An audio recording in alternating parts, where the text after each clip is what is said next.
About a month and a half ago, I got sick. I don't know if it was the flu or a cold, but I just didn't really feel all that well, and it was bad enough where I didn't really want to do anything other than get out of bed, get on the computer, get my work done, and get right back into bed.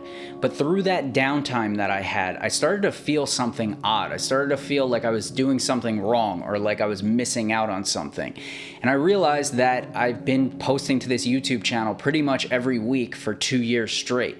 So I felt like I was doing something wrong by not posting to social media, not posting to Reels, TikTok, Shorts, and that really freaked me out. So today we're going to talk about why I took a short hiatus from YouTube and just social media in general. What's up, guys? Thank you for joining me. I'm your host, Sam, and as I said, today I would like to talk a little bit about social media, but beforehand, I think we have a little bit of catching up to do. First of all, over the hiatus, I actually bought and built a new video editing PC with my friend Eric, and it is absolutely awesome. It is so much faster than my old video editing rig, so definitely expect a video about that in the future. The second thing is I actually started getting contacted by brands that I know and use, asking me if I would like them to send me products in order to do reviews of them on this YouTube channel. So as a tech channel and a camera-oriented channel, it can get very tedious and expensive to always try to be up to date and have the newest, best gear to do reviews for you guys and show you exactly what you're getting into if you wanted to purchase any of these products. I'll admit it is somewhat flattering and pretty relieving that brands are now sending me gear and tech to do reviews of. But with that being said, you will always get my unbiased opinion in my videos about any gear and tech that I do reviews of.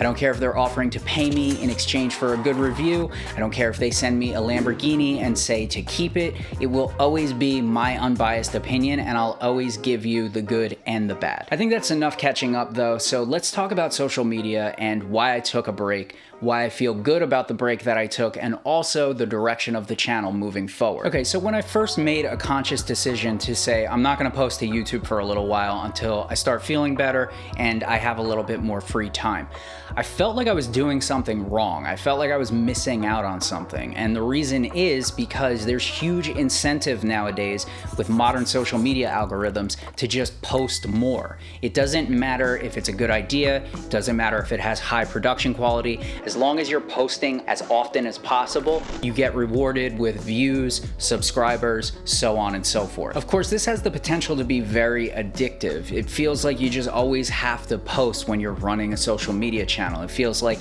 if you're not, you're doing something wrong and the algorithm is gonna hate you, and now none of your videos are gonna get any views. And it's just not anything that I had in mind when I started out on YouTube.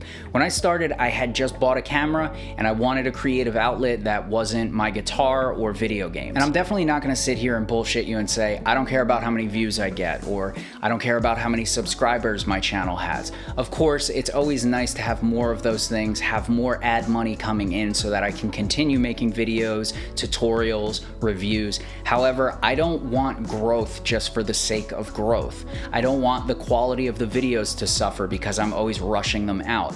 I don't want my mental health to suffer because I'm always worried about rushing videos out. And I'm not just talking about me in this video. I'm also talking about you. Maybe you have a YouTube channel, or maybe you like to draw and post it on Instagram, or maybe you like to write songs and post them on TikTok. Whatever your art is, take a second and figure out if you're posting because you feel like you really created something that you're proud of, or if you're posting because you feel like the algorithm is gonna be mad at you if you don't. If your answer was the second one, there's absolutely nothing wrong with that. I'm guilty of the exact same thing. The key is taking a step back, taking a deep breath, and figuring out why you started creating whatever it is you create in the first place. So in closing, the algorithm. Who cares how many views you have or how many subscribers you have?